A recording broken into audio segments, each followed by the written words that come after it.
sobre todo viniendo de tan lejos, y encantada de recibiros aquí en la nau Gaudí de Mataró. Supongo que sabéis que este es el primer edificio que construyó Antoni Gaudí. Y este edificio es importante básicamente por tres razones. Porque es el primero, esto pasaba en el año 1883, porque es el único que no le encargan ni la iglesia ni la burguesía, como será más adelante lo que ocurrirá, sino que se lo encarga una cooperativa obrera. Y es importante también porque por primera vez utiliza los arcos parabólicos. Entonces, ¿qué cooperativa obrera es la que le hace el encargo a Gaudí? Se llamaba Sociedad Cooperativa La Obrera Materonense. Fue fundada por un líder cooperativista y sindicalista importante de la segunda mitad del siglo XIX, que se llamaba Salvador Pagès.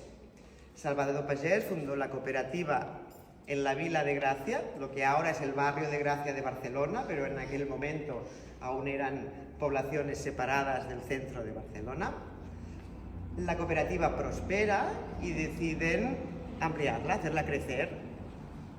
Salvador Pagès se pone en contacto con Antoni Gaudí, que aún era estudiante de arquitectura en la Universidad de Barcelona, y le pide que proyecte lo que tenía que ser la ciudad fabril en Mataró, porque Salvador Pagès compró, la cooperativa compró los terrenos de aquí alrededor. Ya existía una fábrica de la que se conserva la chimenea aquí en el exterior, pero no había nada más, solo la fábrica. Gaudí, a un estudiante de arquitectura, proyecta lo que tenía que ser esta ciudad y la distribuye en tres espacios diferenciados. Uno, el de producción, donde estaba la fábrica y esta nave. Proyecta una zona de viviendas en la que cada cooperativista tenía su casa unifamiliar, y luego estaba la parte de recreo y de las escuelas como tercer elemento de esta ciudad. Salvador Pagès tenía muy claro que tanto los cooperativistas, es decir, los trabajadores, como los hijos de los trabajadores tenían que tener educación, tenían que tener conocimientos, y bueno, que por esto había pues una escuela para ellos. Bueno, de todo el proyecto solo se construyó esta nave. En esta nave se limpiaba el algodón antes de procesarlo en la fábrica, producían género de punto. Se construyó los lavabos que están en la parte exterior al fondo, que luego veremos, y parece ser que construyó dos de las casas unifamiliares, pero no nos han llegado. Lo que sí sabemos también es que en aquella época era habitual tener un estandarte, y parece ser que Gaudí dibujó lo que tenía que ser el bordado del estandarte. La verdad es que cuando se observan los planos de este proyecto de la ciudad fabril, esta nave, la nave de blanqueo, la verdad es que era más pequeña de lo que es ahora. No sabemos en aquel momento, bueno, por qué razón se amplió, pero prácticamente se dobló la longitud. Aquí tiene 13 arcos y allí solamente tenía 6.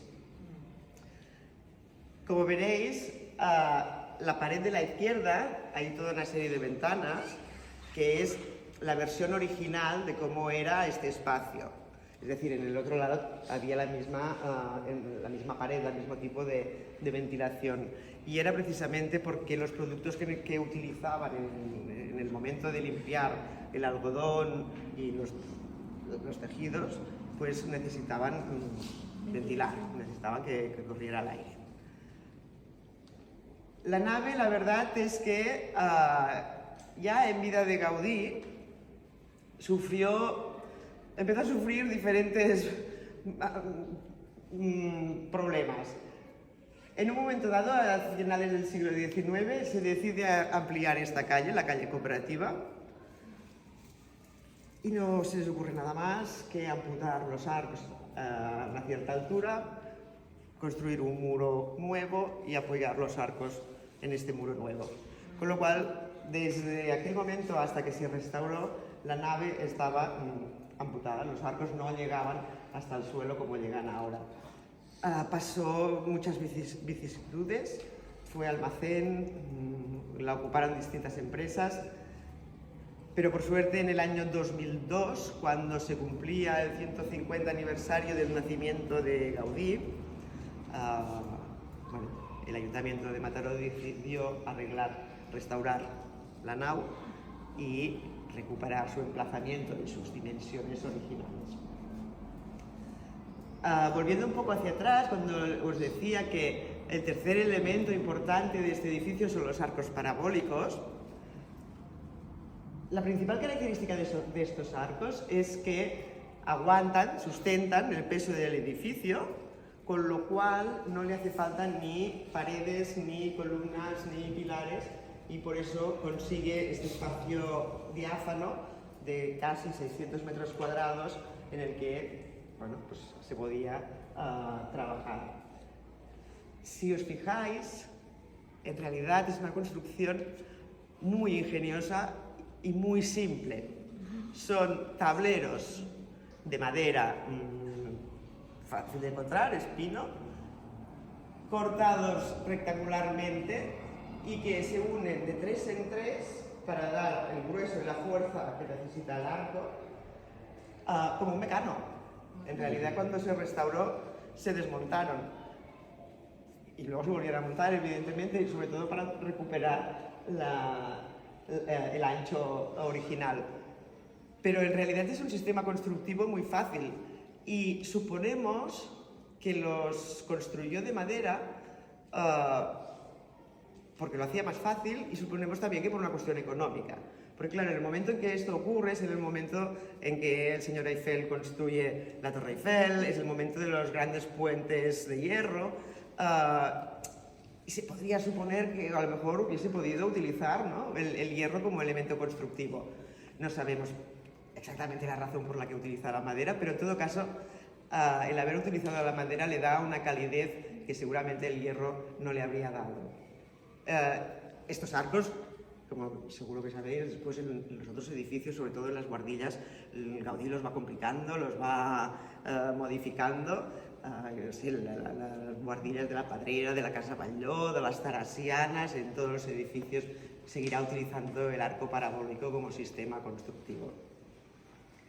Y más o menos esos grandes trazos es la importancia de este edificio. Luego, cuando nos acerquemos a las letrinas, también os contaré las particularidades del edificio, porque no deja de ser un lavabo, pero ya veréis que tiene su intrínculis y su interés. La parte anecdótica de cuando Gaudí venía a Mataró para la construcción de este edificio es el de Papeta Moreu. ¿Sí? Esta es la parte anecdótica de la historia. A través de Salvador Pagès, cuando Gaudí venía de visita de obras mientras construían la nau, conoció a la familia Moreu, una familia de Mataró que tenía 2 hijas. En realidad, parece ser que las 2 hijas eran profesoras de la cooperativa. Y Papeta, una de las hermanas, era una mujer que si hubiese vivido hoy en día tal vez no hubiese llamado la atención, pero que en la segunda mitad del siglo XIX pues sí la llamaba, una señora muy echada para adelante. Se casó 2 veces, se fue a vivir al extranjero, y se ve que en las comidas en casa de los Moreu, pues Gaudí dicen que se prendó de Papeta, y que cuando finalmente se decidió a dar el paso para mostrar sus sentimientos, Papeta le enseñó un anillo de compromiso de otro señor. Gaudí, obviamente, le supo mal. Dicen que ya no regresó a Mataró, por lo menos no a casa de los Moreu, y dicen que tal vez fue célibe porque Papeta le rompió el corazón. Esta es la parte anecdótica, es un dicen, pero bueno, algo de cierto tiene. Y entonces, no sé, si me acompañáis, vemos un poco la exposición y sobre todo os cuento las letrinas, los lavabos. Vamos. Te seguimos. Seguimos con el... Bueno, después de restaurado el edificio, esto era más o menos en el año 2006, se buscó qué utilidad darle a la nau Gaudí. Primero fue un centro informático y finalmente, desde el año 2010, desde noviembre del 2010, es la sede de la colección de arte de Luis Bassat. Luis Bassat ahora está jubilado, pero sobre todo en la segunda mitad del siglo XX fue uno de los, fue el publicista de este país más importante a nivel nacional e incluso internacional. Es un publicista que tenía una agencia de publicidad que, entre otras cosas, pues organizó las ceremonias de apertura y de clausura de los Juegos Olímpicos. Se presentó en varias ocasiones para presidente del Barça, cosas que, no ganó ninguna de las dos elecciones, pero se presentó. Y desde el año 1973, que compra su primer cuadro, pues es coleccionista y, como él explica, no se ha comprado coches de lujo, no se ha comprado barcos de lujo, sino que lo que le ha gustado es comprar arte. La verdad es que tiene una colección importante, cerca de 3.000 obras entre las esculturas, las pinturas y dibujos, y desde, como os decía, noviembre del 2010 vamos mostrando la colección ordenada cronológicamente, porque como entera no cabe, la fuimos presentando cronológicamente. Empezamos por los años 50 y ahora, en este momento, ya estamos en el siglo XXI. Todos los cuadros que se presentan en esta exposición son siglo XXI. Este es Marc Prat. Marc, de hecho, es músico, pero su madre, que es pintora, y que en esta exposición se da la coincidencia que tenemos obras de la madre que ahora veremos y del hijo. Un buen día, viendo el trabajo de su madre, se puso a probarlo y es músico y pintor. Marc hace bastante un trabajo de introspección, de reflexión, con estas máscaras con los ojos cerrados. Tiene también toda una serie de piezas sobre los toros. La contraposición de las máscaras con los ojos cerrados y el toro que te mira, tiene su intrínculis, ¿no? Tiene su interés, porque la mirada del toro en realidad es una mirada amable. Este es un animal fuerte, incluso peligroso, ¿no? Pero su mirada, por lo menos en esta pieza, es una mirada amable, ¿no? Muy dulce, ¿no? Normalmente tiene esta paleta casi no monocroma, pero de colores grises, marrones, blancos, pero no acostumbra a moverse de esta gama de colores, Marc.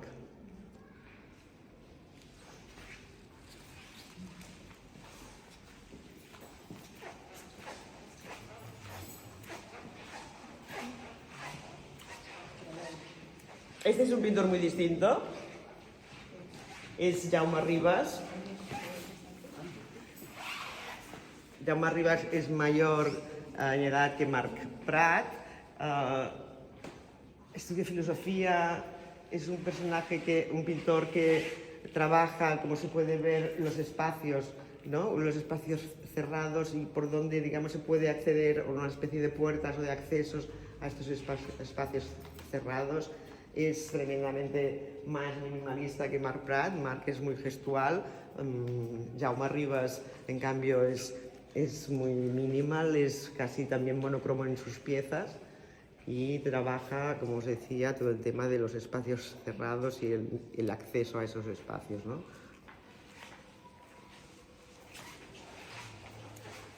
Y esta es la madre de Marc Prat, la Rosa Codina.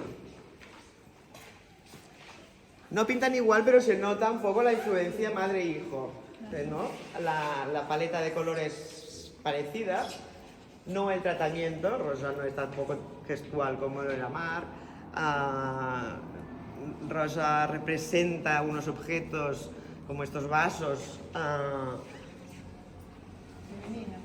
Sí, en casi es más la evocación de estos objetos que el objeto en sí, ¿no?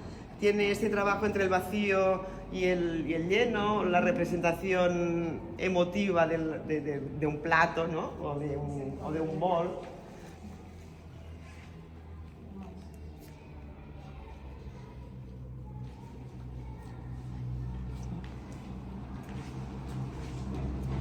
Pep Carrió es muy distinto. Pep Carrió en realidad es diseñador gráfico y creo que se nota.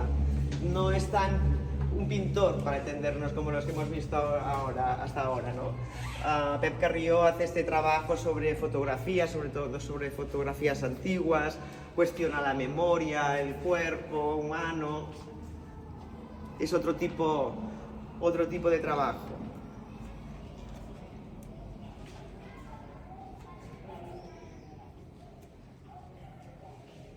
Y aquí detrás están las letrinas, los lavabos.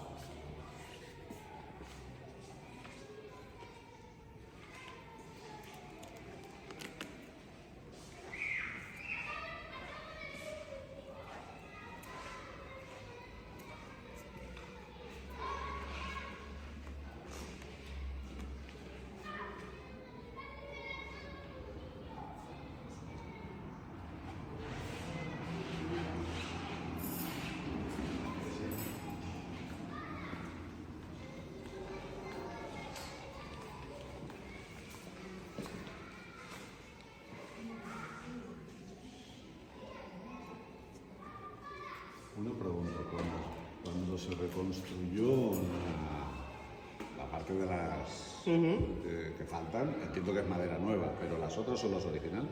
Lo que se intentó es conservar las originales en la parte exterior y las nuevas que había que añadir, colocarlas en las piezas interiores. Sí, esto es lo que se intentó. Ah, porque son de la misma medida tanto unas como las otras, ¿o no? Más o menos, sí. No son exactamente de la misma medida, porque claro, la forma no es la misma. Unas hacen ángulo y las otras vienen rectas. Pero lo que sí que se intentó es que las nuevas fueran las interiores. ¿Qué madera es? Es pino. Sí, parece pino. Sí. Son melis, ¿no? ¿No?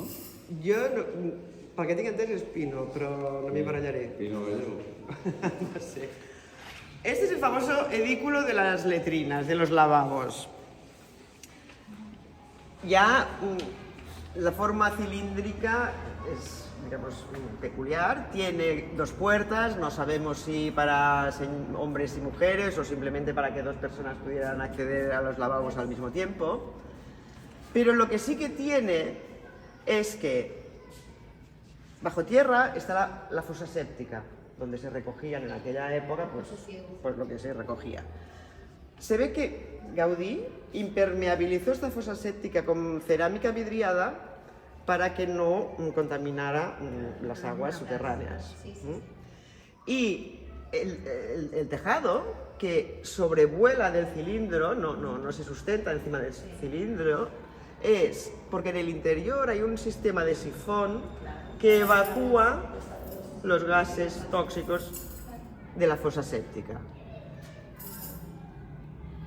Dicen que cuando el arquitecto Elias Rogent, que era el director de la Universidad de Arquitectura de Barcelona, le entregaron el título a Gaudí, dicen que dijo: no sé si le estamos entregando el título a un loco o a un genio. Claro. El tiempo lo dirá.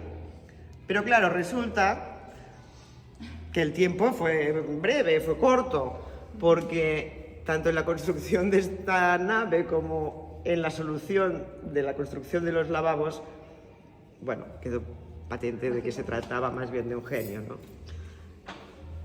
Los lavabos tienen también, si os fijáis, el único elemento decorativo de ambos edificios. Está decorado con piezas de cerámica, tanto encima de las puertas como arriba de todo. La nau no tiene elementos decorativos por su uso. Oye, ¿y dentro qué había? Letrina. ¿Una letrina? ¿Un agujero? No sé. ¿No? Esto no lo sé porque no he accedido al interior, pero en buena lógica había pues el agujero como... Claro. Bueno, la comuna. Sí.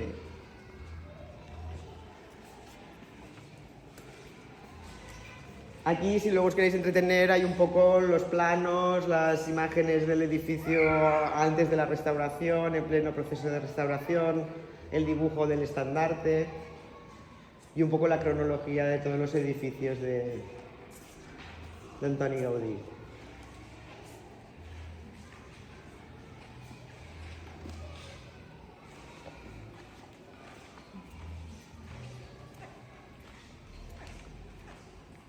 Las piezas de la derecha siguen siendo de Pep Carrió, del diseñador que comentábamos antes, que hace todos esos trabajos con fotografías antiguas sobre la memoria y sobre el paso del tiempo.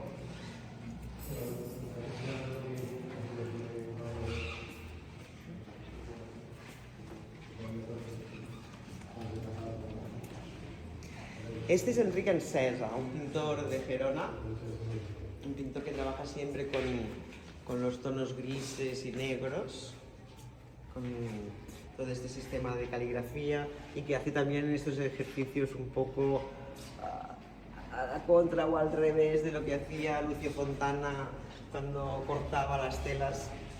Enric Encesa la sutura, hace un trabajo de cirugía, ¿no? de volver a cerrar la herida.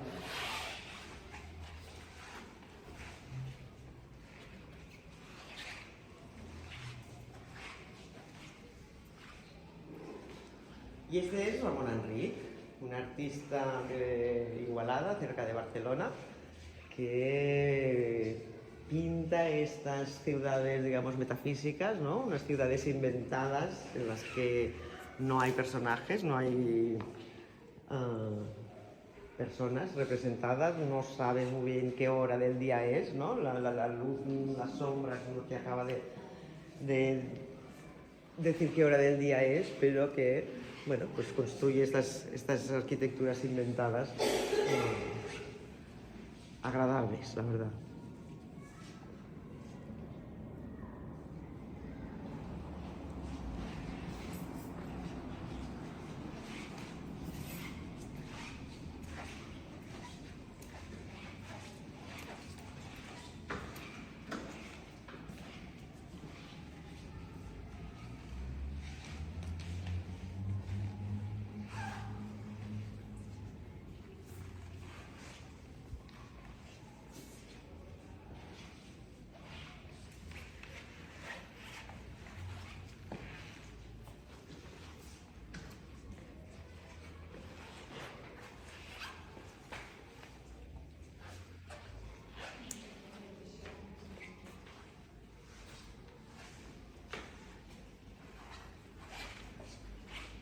Bueno, y esta es un poco la historia del edificio, de su actividad actual. Si, no sé, si hay alguna pregunta, algún comentario, pues... Muchas gracias. Sí, muchas De verdad que es un placer. Excelente Gracias. colección. ¿Y qué es la que viene? ¿Qué año ya? Porque esto es 2016 más o menos. ¿viene? Sí, bueno, seguiremos con el siglo XXI con otros artistas. ¿La dejan un mes más o menos por No, aquí? la dejamos medio año. Apa. Sí. Porque es un Acostumbramos montaje, a hacer 2 exposiciones al año, es sí. un montaje grande. Sí. Oye, y mientras tanto, ¿dónde está guardado? 3.000 cuadros. Bueno, esta pregunta tiene trampa. Bueno, tiene trampa. De entrada sí. De entrada te diré que no sé cómo es tu casa, pero mayor que la mía, las 2 casas del señor Basal lo son. ¿Vale? Entonces son unas casas, unos pisos en Barcelona y una casa cerca, aquí en Llavaneras, Sí, en Llavaneras. la verdad, grandes y repletas de obras. Ayer repletas. estuve en la casa de al lado. Pues, las tiene, repletas de obras. Luego, en Llavaneras hay un almacén, que la verdad es que el pobre almacén ya está colapsado. Y ahora, por suerte, vamos a cambiar a un nuevo almacén más grande. ¿Sigue adquiriendo obra la Eso familia? es la Sí, pregunta. sí, no al mismo ritmo, pero sí. Bueno, creas que no, esto también ha sido un estímulo para continuar, ¿no? Porque él jamás hubiera pensado que su colección privada acabaría exponiéndose y haciéndose pública. lo cual ha sido una suerte para todos. Para todos, para Sí. el artista y para él. También para todos. para él también, porque bueno, ya que ha estado, digamos, toda la vida coleccionando, pues poderlo compartir es también Se es siente un... diferente, claro. Sí. Y compra, aunque no al mismo ritmo. Claro. ¿Y puestos a preguntar, ¿tiene alguna pieza de vidrio? No. Quiero decir que no tiene. Vamos a No, por no, ello. Habrá que- Vamos a tendréis por que ello. arreglarlo, ¿eh? Tendréis que arreglarlo. Muchas gracias. Gracias.